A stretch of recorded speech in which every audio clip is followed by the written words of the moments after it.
Oh my gosh, get the out of here. Yo, I'm not gonna lie to you. You start off the half like this on me.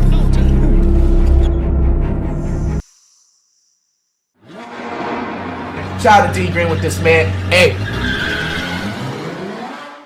Having the greatest of all time, some of the greatest of all time on your team, I don't take it for granted. Ever. Not 1 second that I take for granted. I wish I could have won with everybody at a high level. You know, one thing about being in the NBA, I will tell you guys from my perspective, being a 14-year veteran, going into each season, it feels like you got a great chance.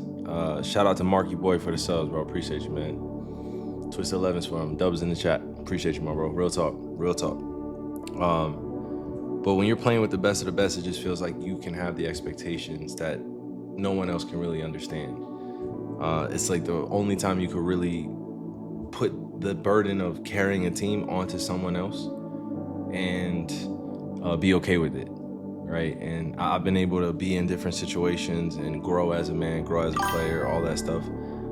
I think the greatest lesson that I learned was, you know, you gotta love who you're playing with.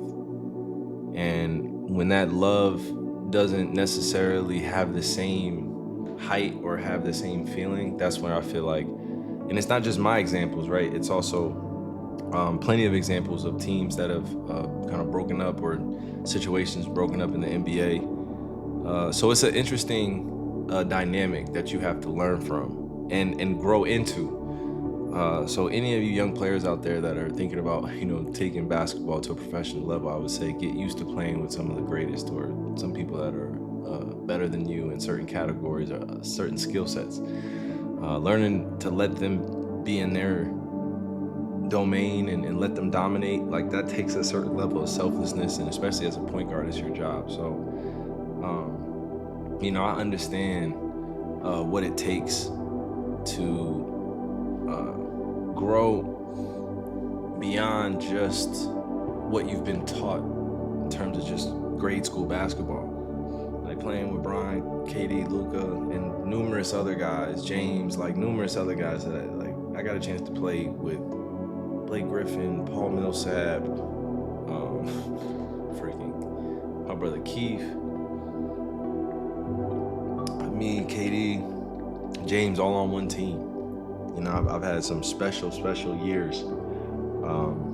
No year of my NBA career has been the same. It has always been a unique experience. It has always been something that I've been able to learn more about myself after and how I handled it and how I can handle things moving forward. Were things perfect? No. Were things getting in the way of certain teams succeeding and doing great things? Absolutely.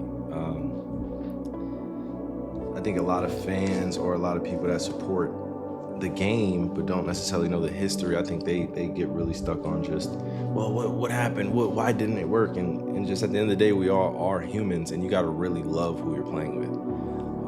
So I'm always an advocate for that. Okay. And now that I'm talking about that and playing with great players, let's actually get to something that we can review. Because I think it's important that we put context into what's happening in our world right now, especially in my sport that I care so much about. Let's review the game, you guys. Let's do this. Jalen Williams, nice feet inside. Oh my God. Chet Holmgren drives. Oh! Miles Turner is a great rim protector. He's the only rim protector out there. See it, tough. Ball must be broken. I feel like this is what got J-Dub going. Right there. I feel like that's what got J-Dub going. That dunk. Hartenstein, beautiful bounce pass to Williams. Too gorgeous to say about this. You were one of the fastest teams, but you gotta slow down. Gilgeous-Alexander didn't slow down. You were one of the fastest teams, but you gotta. Damn. My bad. I just gotta press spacebar. Oh man. SGA in the front court goes against Shepard. Layup is good. It's tough.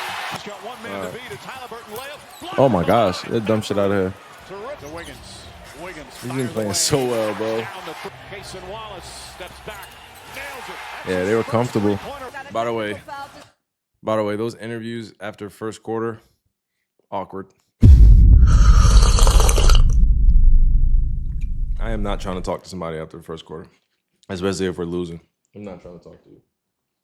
I love the integration of this, but yeah, I'm not doing it. Oh my gosh. Oh my gosh, they were turning them over. Look at Lou Dort, man. This man really going up. Like he a big. Like he really going up there, man. Boys love defense. Game 6 is gonna be tough, you guys. Yo, I'm not gonna lie to you. You start off the half like this on me.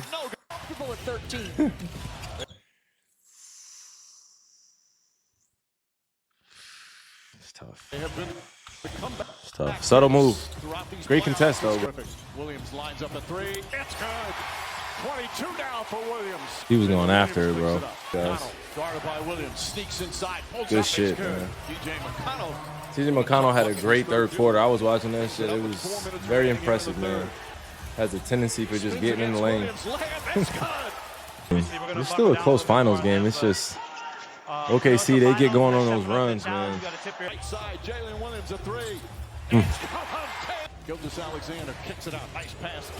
This was a big game, you guys. It's a big game. Have another miraculous comeback.